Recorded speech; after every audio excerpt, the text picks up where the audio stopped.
오늘 여기에 대한민국의 우파 유튜브는 거의 다 참석을 한 것 같습니다. 지금 아마 유튜브를 지켜보는 많은 국민들이 여기에 주목할 텐데, 오늘은 여러분 알다시피 우파의 가치, 또 우파가 추구하는 목표를 가장 이상적으로 끌고 가고 있는 유튜브들이 다 모였습니다. 그러나 불구하고 지금 우파 정당의 큰 직격인 국민의힘은 오히려 우파 유튜브를 거구 유튜브로 몰아서 오히려 판을 깨고 있는 이런 현실이 되어버렸습니다. 오늘 여기 오신 패널분들께서 우파 유튜브의 현 시점과 나아갈 미래, 또 지금 문제가 되고 있는 국민의힘 한동훈 대표의 댓글 조작과 관련한 오늘 관련 PT 및 기자회견, 심지어는 폭로도 있을 예정이니까 많은 관심을 베풀어 주시기 바랍니다. 자, 오늘 자장을 맡으신 우리 정관 목사님은 굳이 소개 안 해도 여러분 모르신 분이 없을 정도로 세계적인 인물이 됐습니다. 중요한 것은 나라가 위기에 빠졌을 때 누군가를 나서서 그 나라를 구해도 시원찮을 판에 오히려 뒤에서 지금 온갖 험담과 비난을 퍼붓고 있습니다. 그러나 나라 없는 백성이 되어서는 안 된다는 이 신조하나, 그리고 예성 보건 통일을 위해서 누구보다 앞장서서 대한민국의 공산을 막고 대한민국의 자유민주주의를 수호하고 계시는 우리 오늘 자장을 맡으신 정강 목사님의 인사말부터 듣겠습니다. 큰 박수를 보내주시기 바랍니다. 존경하는 국민 여러분, 그리고 바쁘신 중에도 이 자리에 참여해 주신 우리 유튜브 여러분, 이 유튜브와 우리와의 이 협약식은 이번이 세 번째입니다. 그 전에 우리가 유튜브 전체 대표를 신혜식 대표님을 우리가 선발했고, 그래서 저희들은 우리 교회 정관에 따라서 유튜브 여러분들을 정성껏 지원해 왔습니다. 자, 광화문 운동이 왜 시작이 되었느냐? 이것은 김대중 대통령, 그리고 노무현 전 대통령, 그리고 문재인 대통령이 평양에 가서 일방적으로 서명을 했습니다. 그 서명 내용은 연방제 통일입니다.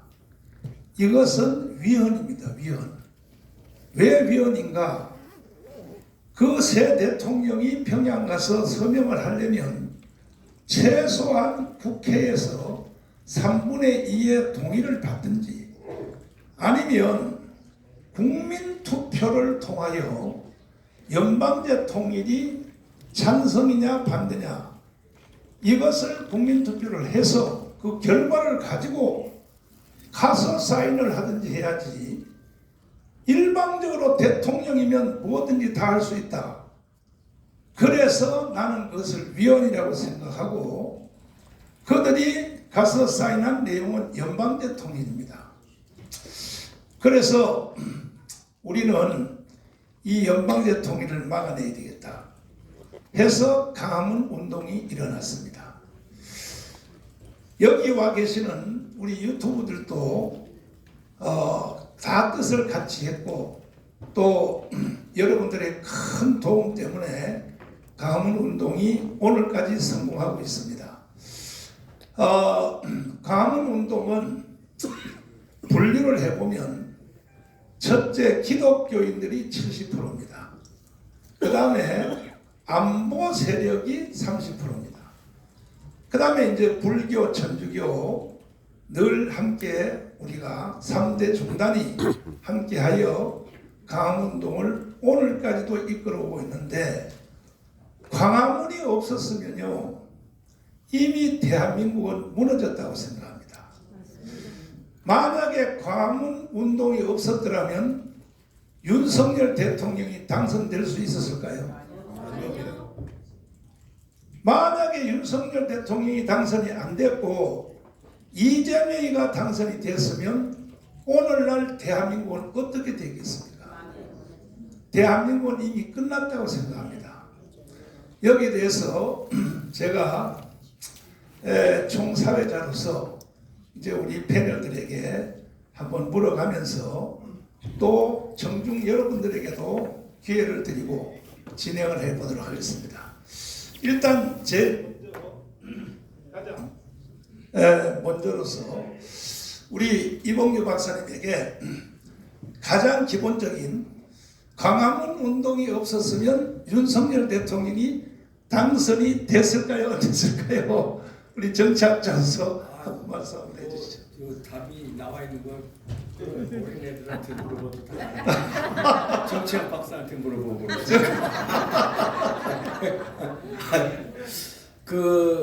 이제 그거보다 소규모로 이제 우리 이제 광화문 애국 여러분들이 이제 거기에 이제 주요 멤버들이시고요.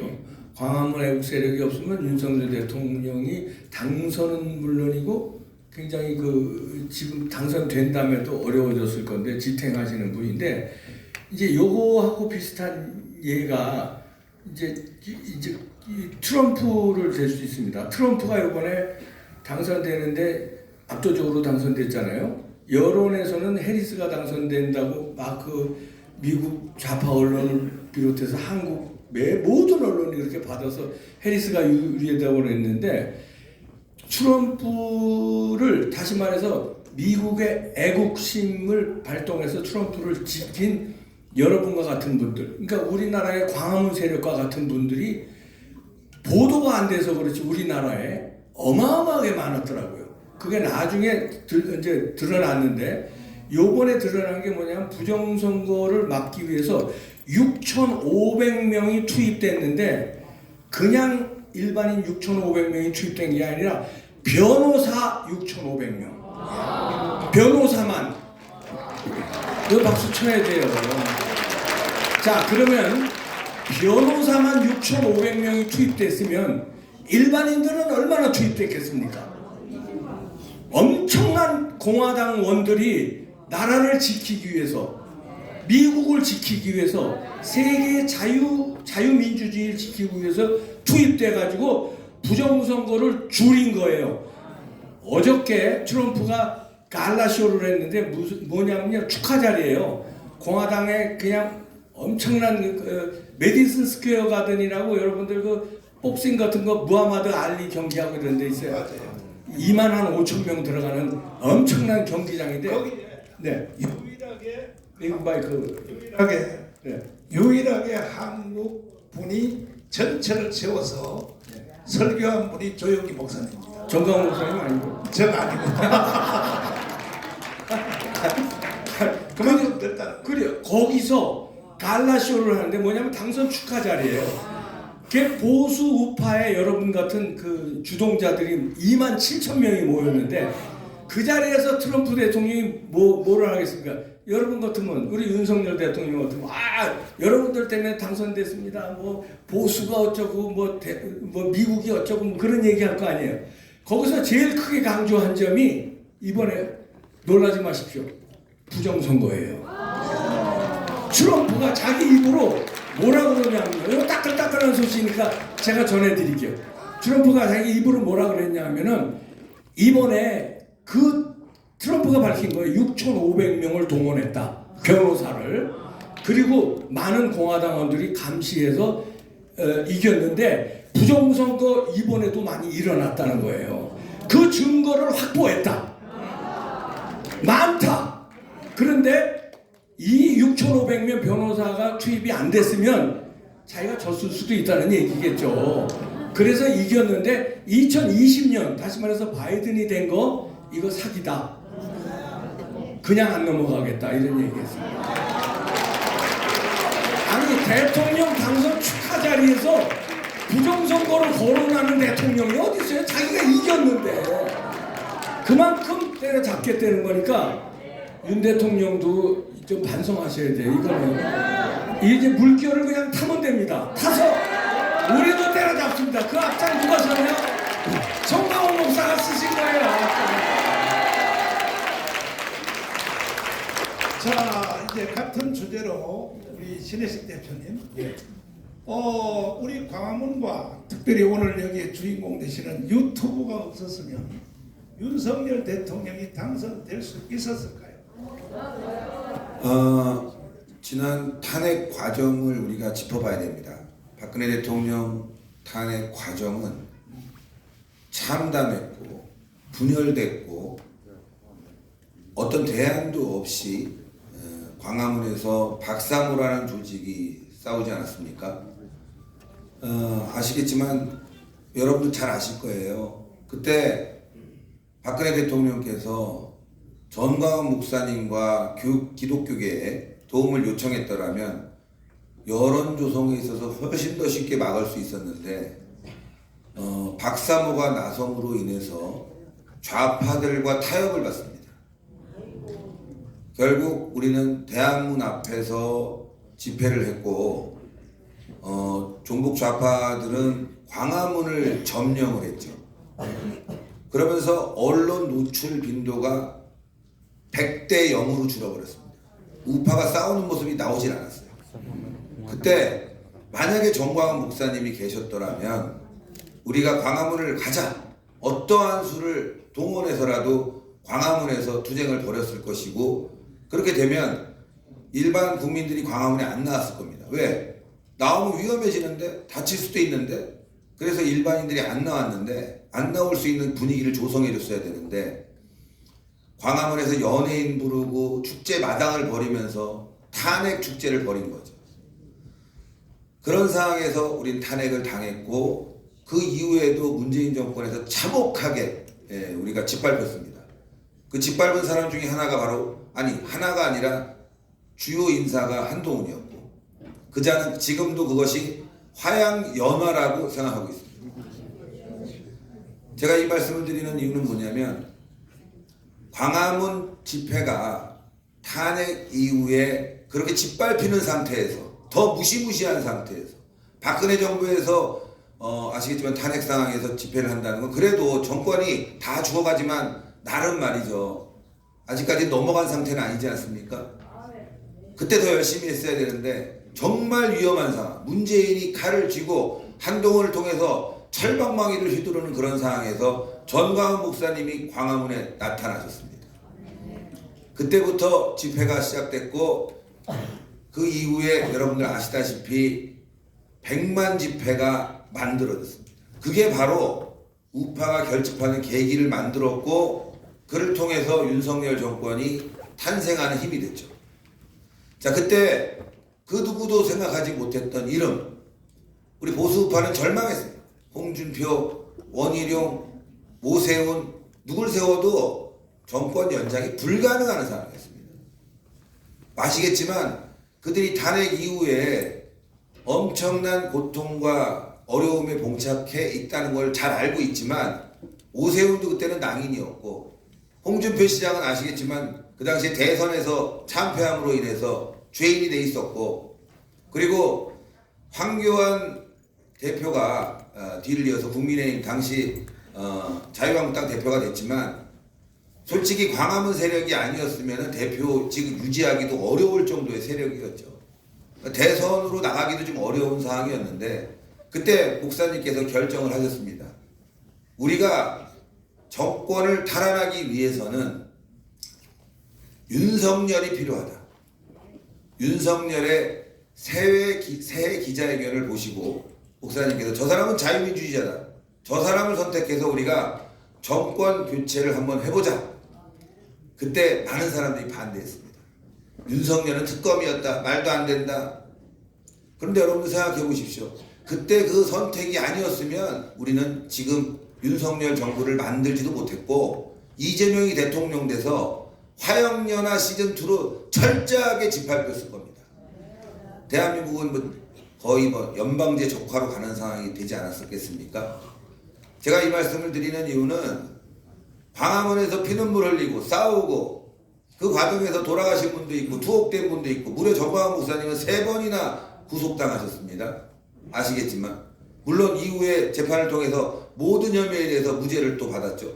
죄도 없는 사람을 3번이나 투옥시키는 이 악질 문재인 정권, 그걸 우리 극복하고 정광훈 목사님이 윤석열을 지지했기 때문에 0.7%, 여러분도 아시겠지만 20만 표 차.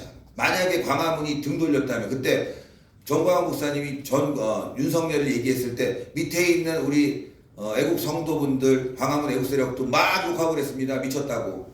예? 특검을 어떻게 우리 대통령 후보로 삼냐고. 그런데 정광훈 목사님은 그런 비난과 야유에도 꿋꿋하게 윤석열을 지지해왔고, 그래서 결국은 20만 표 차이는 여러분들이 빠지면 될 수가 없는 거예요.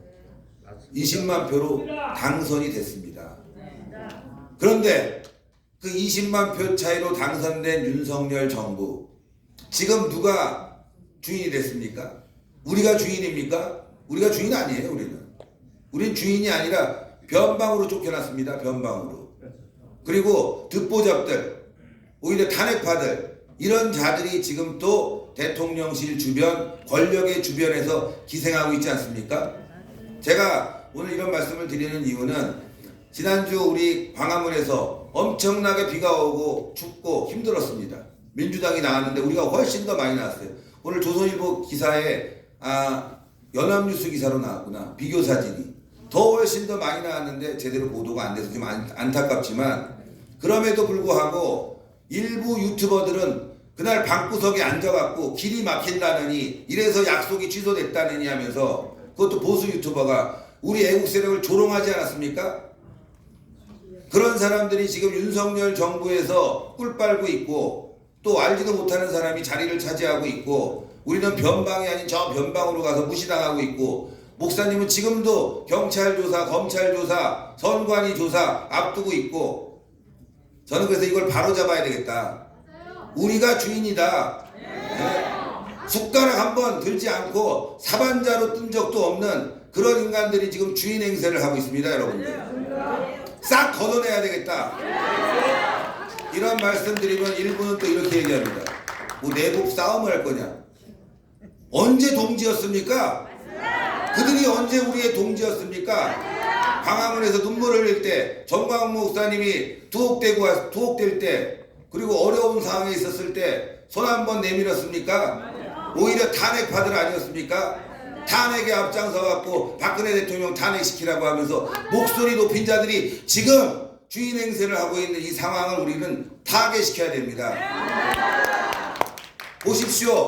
지금 국민의힘 뭐하고 있습니까? 여론조작이 나오고 있는데 대통령 욕하고 김건희 여사 욕하고 있지 않습니까? 네? 그게 당대표입니다. 여러분들, 우리가 만든 대통령 지금 한동훈이라는 자가 지금 박살내고 있지 않습니까? 거기에 달라붙어 있는 인간들이 너무 많다는 거. 그래서 우리가 주인이 돼야 되겠습니다. 우리가 만든 정권, 우리가 주인 되겠다는데 누가 할 말이 많습니까? 이게 싸움입니까?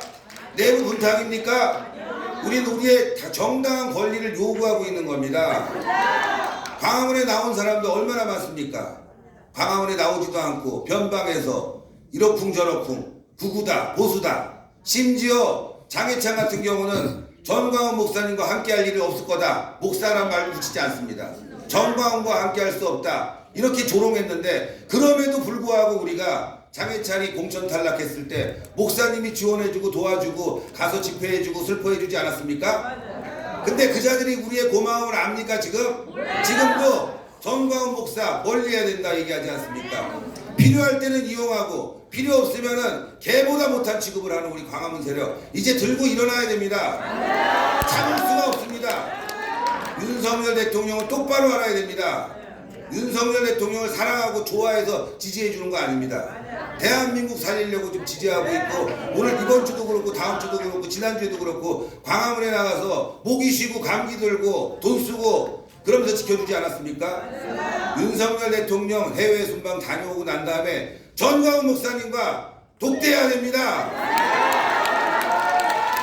문재인 보십시오. 여러분들, 종북 좌파에게 이 땅의 시대적인 이념 사상가? 여러분들, 신영복을 그렇게 불렀습니다. 예? 공개적으로 존경받아야 될 사람, 이념가, 사상가라고 얘기하면서 띄워주는데, 신영복까지. 그런데 정광훈 목사님이 신영복보다 나쁜 사람입니까? 이념적으로 대한민국에 해를 줬습니까? 100배, 1000배 노력한 분 아닙니까? 당당하게 왜 못 만납니까? 근데 그 주변에서 정광훈 목사님 만나면 이미지 나빠진다. 그렇게 떠들고 있는 새끼들이 바로 우파입니다, 여러분들. 그런 개자식들 이번에 확실히 밟아버려야 됩니다.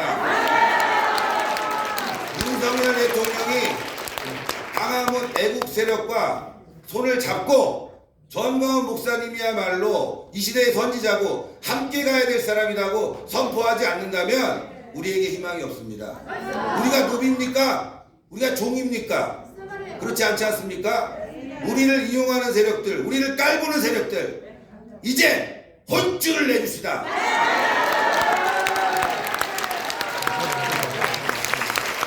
자, 우리가 다 역사의 전문가는 될 필요가 없지만 기본적인 역사는 꼭 알아야 됩니다. 대한민국은 이승만 대통령이 세웠고 박정희 대통령이 일으켰습니다. 그래서 우리가 세계 경제 6위가 되었고 군사력도 6위가 되었어요. 그러면 대한민국에 사는 모든 국민들 5,300만 국민들은 좌파든지 우파든지 또 주사파든지 아니면 개딸이든지 어떠한 모든 인간들은 다 이승만과 박정희의 혜택을 봤어요, 안 봤어요? 봤죠? 여기에 대해서 전문가인 우리 펜앤마이크 김영삼 기자님을 모시고 일단 같은 질문으로 그때에 정말로 문재인이가 저를 세 번 감옥에다 넣었습니다. 그리고 완전히 연방제 통일을 시도할 때에 그때 광화문과 오늘의 여기 주인공인 유튜브가 없었으면 과연 윤석열이가 대통령 될 수 있었을까? 이걸 한번 다시 또 김영삼 기자님에게 한번 물어보겠습니다. 네, 안녕하십니까, 김용삼입니다. 제가 그 박근혜 대통령이 탄핵 당하던 그 시절에 광화문 상황이 너무나 엄중해서 근래 이 그 경찰 중에서 이 시위 진압을 전문으로 하는 이런 분들을 비밀리에 만나서 그분들의 의견을 많이 들었습니다. 이 시위 진압 전문가들이 하시는 말씀이 한결같이 이런 얘기를 했습니다. 아무리 그 많은 사람이 결집을 한 시위라고 하더라도 이 시위를 간단하게 해산할 수 있는 방법이 있답니다. 이 시위 진압 경찰은 매일 훈련하는 게 뭐냐면 뭐 2만이 모였던 5천 명이 모였던 10만 명이 모였던 50만 명이 모였던 그거는 관계없대요. 경찰이 하는 일은 시위를 진압하는 게 아니라 시위를 해산시키는 겁니다. 해산시키려면 어떻게 해야 되느냐? 이 시위대의 한복판을 뚫어서 차량이 통행할 수 있기만 하면 이 시위는 간단하게 해산을 시킬 수 있대요. 경찰의 목적은 시위 진압이 아니고 시위를 해산하는 겁니다. 그런데 광화문에서 시위가 벌어졌을 때 몇십일 동안 시위를 방치를 했죠. 그 시위를 간단하게 해산을 시킬 수 있는 방법은 가운데를 터서 차량만 왕복시키면은 해산된다는 거예요. 자, 그 당시, 이 문제를 우리가 왜 들여다봐야 되느냐? 그러면 그 당시에 시위 진압을 책임졌던 경찰 수뇌부는 이 사실을 몰랐을까요? 알았는데 왜 그 실천을 안 했을까요? 눈치를 본 겁니다. 예. 어떻게 될지 모르니까 자기네들은 아이고 이거 뭐 괜히 건드렸다가 뭐 나중에 정권이 바뀌면 자기네들 모가지 달라날 테니까 누가 이길까 구경만 하다가 하다가 정권이 넘어간 거예요. 자, 이런 상황이 됐을 때 우리가 보여줄 수 있는 가장 확실한 방법은 당신들을 지지하고 성원하고 후원하는 국민이 뒤에 말없는 다수가 지켜보고 있다 하는 용기와 희망을 주는 겁니다. 그런 용기와 희망을 주려면 어떻게 돼요? 우리도 나가서 택배 들고 시위하는 거예요. 시위하는 게 곧 애국하는 거이자 나라를 구하는 일입니다. 자, 그때 아주 뼈아픈 체험을 했습니다. 그 이후에 정광훈 목사님이 그 청와대 앞에서 그 추운 날 노숙 시위를 그 시작을 했습니다. 그 천막을 치고 많은 어르신들이 그 비오는 그런 데서 그냥 뭐 우비 입고 날밤을 새우고 하는 모습을 저도 가서 지켜봤어요. 그러한 힘이 오늘날 대한민국을 존재하게 만든 근본적인 힘이었다는 사실을 모르면 이거는 사기꾼입니다. 또 한 가지 말씀드리겠습니다. 올 초에, 그러니까 2024년 연초에 이 소위 말하는 이 좌파 진영에 숨어 있는 지휘자라고 할 수 있는 백낙청이라는 사람이 있습니다. 제가 얼마 전에 이 백낙청의 이 실체를 폭로하는 그 방송을 유튜브에다가 올려놓은 적이 있는데, 제가 그 올 연초에 백낙청 TV라는 곳에서 백낙청이 올해 여러분들 이 소위 말하는 이제 좌파 진영에다가 지령을 내리는 겁니다. 그 방송이 지금도 떠 있습니다. 그리고 자기의 그 연설 내용을 전부 그 문장으로 풀어서 문장으로도 볼 수 있도록 띄워놨어요. 제가 이 내용을 보고 올해 이 친구들은 이런 방향으로 움직이겠구나 하고 감을 잡았습니다. 여기서 백낙청이 뭐라고 지령을 내렸냐면은, 자, 지금 좌파 진영은 자꾸 뭐 윤석열 그 탄핵을 얘기하는데 탄핵은 아니다라고 얘기를 합니다. 왜 탄핵이 아니냐? 윤석열 대통령은 박근혜 대통령하고는 다르다. 이 사람은 법률 전문가다. 따라서 박근혜 대통령은 뭐 겁을 줘가지고 내쫓는데 성공했을지는 몰라도 윤석열 대통령은 결코 만만치가 않다. 설령 국회에서 의석수를 앞세워가지고 지금 국민의힘에서 한동훈을 따르는 사람들은 여차하면은 이제 이 윤석열 대통령 탄핵에 가담할 수 있는 가능성이 있는 사람들이 꽤 됩니다. 이 사람들의 협조를 받으면 국회에서 윤석열 대통령을 탄핵을 시킬 수는 있다. 그런데 탄핵을 하면 어디로 갑니까? 헌재로 가죠. 헌재로 가면 윤석열 대통령을 탄핵시킬 수 있을 만큼의 확고부동하게 윤석열 대통령이 범법 행위라는 사실이 있습니까, 여러분? 백낙청은 이걸 얘기하고 있는 겁니다. 야, 이 바보들아. 윤석열은 그 국회에서는 탄핵시킬 수 있을지 몰라도 헌재에서는 절대 탄핵 못 시킨다, 이 멍청이들아. 그러니 어떻게 되느냐? 탄핵을 하지 말고 퇴진을 시키는 쪽으로 나가야 된다. 퇴진을 시키기 위해서는 어떻게 해야 됩니까? 촛불 들고 거리로 나가서 똑같은 시위를 하라는 거예요.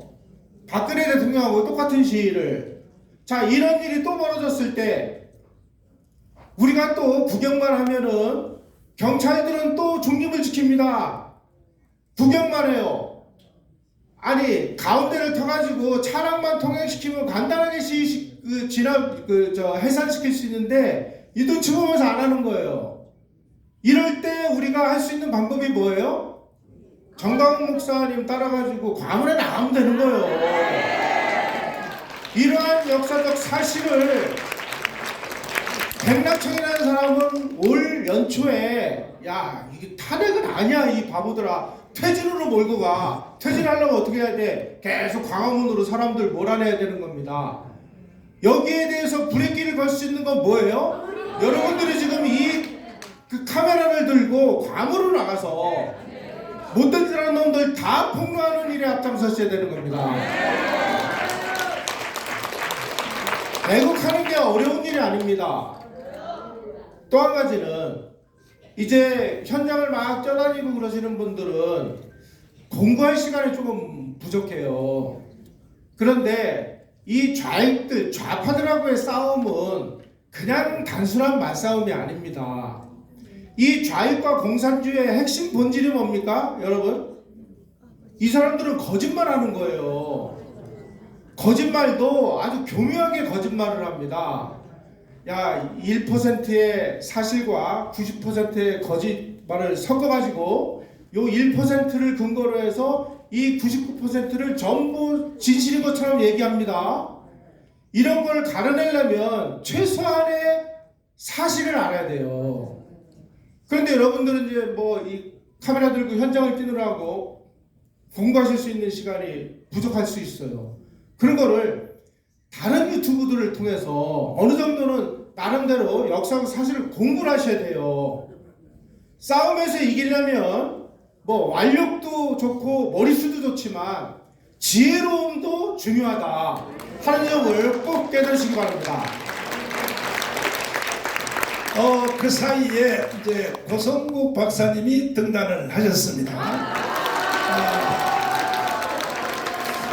잠깐 그 생각할 시간을 드리기 위해서 우리 손상대 사회자님 교수님께서 이 프로에 여기 계신 분들 중에서 같은 주제로 과연 우리가 광화문이 없었으면 윤석열 대통령이 당선될 수 있었느냐 하는 분 한 분을 지명해서 한번 들어보도록 그렇게 한번 해주십시오. 네. 자, 잠깐만요. 제가 손을 들으라면 딱 드는데 제가 내 눈으로 제일 먼저 든 사람을 지목하겠습니다. 지금 거의 다 들 것 같아. 이거는 왜냐하면 팩트고 진실이기 때문에. 자, 만약에 문재인 정권을 물리치고 우리가 광화문 광장에서 비가 오나 눈이 오나 뭐 태풍이 부나 어떤 이유를 막론하고 진짜 목숨 건 투쟁을 해서 윤석열 정권을 세웠다고 생각하는데 여기에 대해서 꼭 한 말씀 하시고 싶은 분 손 드세요. 제일 앞에 일어나세요. 아이고. 자, 누구시 좀 저는 파이낸스 투데이라는 그 인터넷 신문사의 본부장으로 있는 이준규 기자입니다. 사실 오늘 질문 내용을 제가 준비해 갖고 온 게 있는데 갑자기 이 현장에 와서 내용이 바뀌었습니다. 한 2주 전쯤에 저랑 이제 같이 친하게 지내는 상당히 대한민국을 위하는 대한민국의 정통성에 관련된 부분을 늘 이야기하는 친구들과의 얘기를 한마디 하겠습니다. 프랑스의 대혁명이 1789년에서 1799년 10년 동안 시민혁명이 일어났죠. 이제 좌우를 떠나서 그 시민혁명이 들불처럼 일어나서 부르봉 왕조가 망하게 됩니다. 지금 우리나라의 위기는 우리 상법상 과정주주, 지배주주가 바뀌어 있는 상태라고 늘 그럽니다. 51%가 벌써 저쪽으로 넘어갔다는 설이 있죠. 그래서 이걸 다시 만회를 해야 되려면은 우파의 시민혁명이 일어나야 되지 않겠는가. 단발적으로 5년 임기, 4년 국회의원을 뽑는 그러한 작업이 아니고 영구히 롱타임으로 좀 혁명이 일어나서 제대로 뭐 한 20년, 30년을 애국 우파의 권력이 안착이 돼야지 다시 과정을 바꿔내지 않겠는가. 이러한 이야기들이 있습니다. 거기에 대해서 목사님께서는 어떠한 회한을 갖고 계신지 제가 질문을 드립니다. 그건 뭐 제가 대답할 실력도 안 되고 그 사이에 이제 고성국 박사님 오셨는데 박사님은 앞에 주제가 첫 번째 주제가 뭐냐면 광화문 운동이 없었으면 윤석열 대통령이 당선될 수 있었느냐 이게 이제 첫 번째 주제입니다. 어떻게 생각하십니까? 당선 못했겠죠.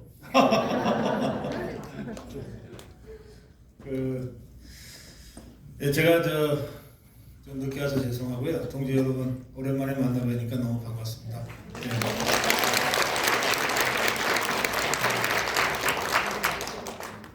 오면서 우리 이봉규 박사 부정선거에 대한 트럼프 사례까지 말씀하시면서 윤석열 대통령한테 지금이라도 부정선거 수사를 지시하라 이렇게 강력하게 주문하시는 거 아주 적극 공감하면서 들었습니다. 또 신혜식 대표 광화문의 주인 우리 대한민국의 주인은 우리 자유우파다. 듣도 보도 못한 저것들이 마치 주인 행세하고 있는데 다 쓸어내야 된다. 예. 한동훈을 비롯한 그 일당들을 쓸어내야 된다. 신혜식 대표의 말씀에 아주 적극 공감합니다. 이제 제 말씀을 조금 드려도 되겠죠? 저는 지금 우리 대한민국이 80년 동안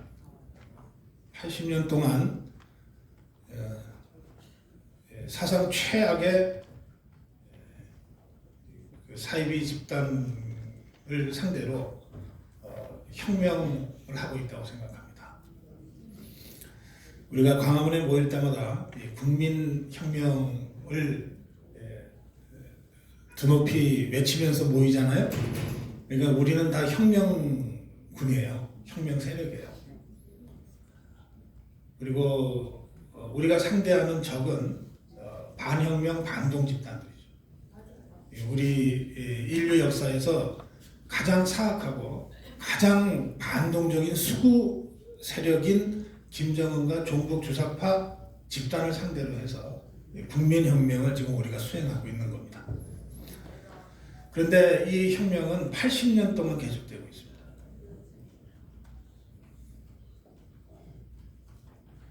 저는 이인호 교수의 주장대로 이승만 대통령이 추진했던 대한민국 건국은 건국혁명이었다고 생각합니다. 그러니까 혁명이라는 게 그 이전과 그 이후를 완전히 다른 사회로 만드는 운동을 혁명이라고 하는 거잖아요. 그러니까 이승만 대통령의 건국은 그 이전에 조선 또 일제시대와는 완전히 다른 대한민국이라는 나라를 이 지구상에 만들어낸 거잖아요.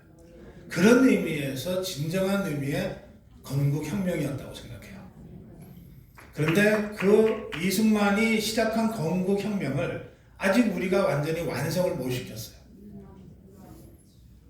완성을 못 시켰어요. 이걸 완성시켜야 비로소 우리가 당당하게 대한민국 국민이라고 세계 어디를 가든지 떳떳하게 얘기할 수 있을 겁니다. 이 대한민국 건국혁명의 와중에 그 80년간에 걸친 아직 완성시키지 못한 대한민국 혁명의 도정에 박정희의 근대화 혁명도 있고 또 바로 우리 국민들이 만들어낸 민주화 혁명도 있었던 거예요. 그러니까 우리 대한민국 헌법 전문에 4.19와 5.16을 우리가 써놓고 있는 거예요. 저는 지금 이 광화문 국민혁명도 그런 대한민국 건국혁명을 최종적으로 궁극적으로 완성시키기 위한 그런 국민혁명의 흐름을 이어가고 있다. 저는 그렇게 생각합니다.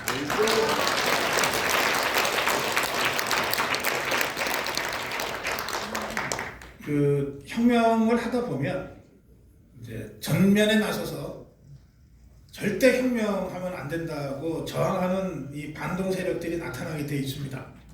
그게 김정은이하고 종북 주사파죠.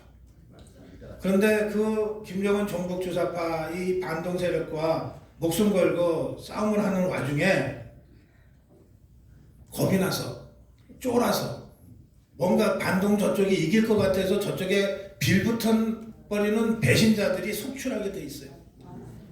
우리가 8년 전에 김무성이 유승민이 같은 이 배신자들을 봤는데 지금 우리가 한동훈 일당의 이 배신자 무리들을 또 만나고 있는 거죠. 저는 이런 배신자들은 어느 혁명이나 나타났고 또 앞으로도 우리가 최종적 궁극적 승리를 하기 전까지는 수도 없이 나타날 거라고 예상하고 대처해야 된다고 생각해요.